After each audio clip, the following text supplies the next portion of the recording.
আসসালামু আলাইকুম ওরহমতুল্লাহি বারাকাতু। আজকে আমরা নবম লেসনে সূরাতুল ফাতিহা এর ৩য় নম্বর আয়াতের বাংলা অনুবাদ এবং সহি উচ্চারণ শিখব।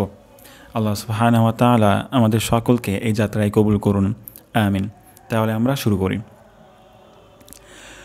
আউযু বিল্লাহি মিনাশ শাইতানির রাজীম। بسم الله الرحمن الرحيم الحمد لله رب العالمين الرحمن الرحيم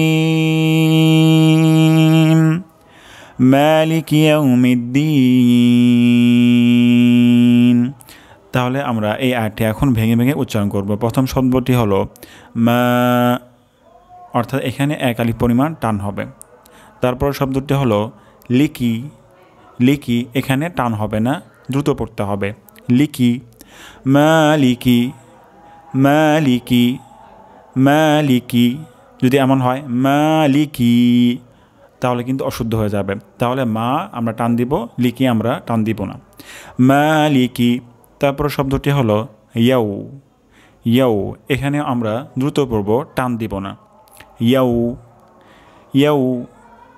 তারপর শব্দটি হলো মিদ্দিন, মিদ্দিন দিন এখানে আমরা ৩ আলিফ পরিমাণ টান দিব। তাহলে মালিকি ইয়াউমিদ্দিন, মালিকি ইয়াউমিদ্দিন, মালিকি ইয়াউমিদ্দিন। তাহলে এই আয়াতটি আমি আরও ২ বার উচ্চারণ করছি। মালিকি ইয়াউমিদ্দিন, মালিকি ইয়াউমিদ্দিন।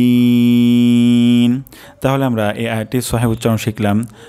আমরা এখন আয়াতটির বাংলা অনুবাদ শিখব।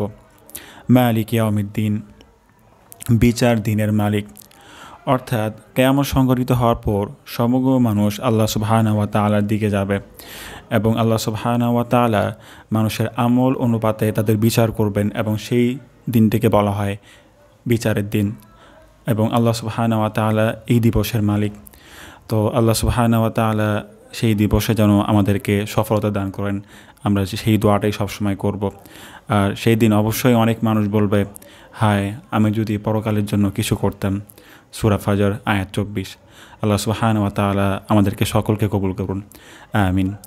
তাহলে কোনো যদি প্রবলেম হয় আয়াতের উচ্চারণে তাহলে অবশ্যই মেসেজ করবেন। আল্লাহ তাআলা আমাদের সবাইকে কবুল করুন, আমিন। আসসালামু আলাইকুম ওয়া রাহমাতুল্লাহি ওয়া বারাকাতুহু। জাযাকুমুল্লাহু খাইরান সবাইকে।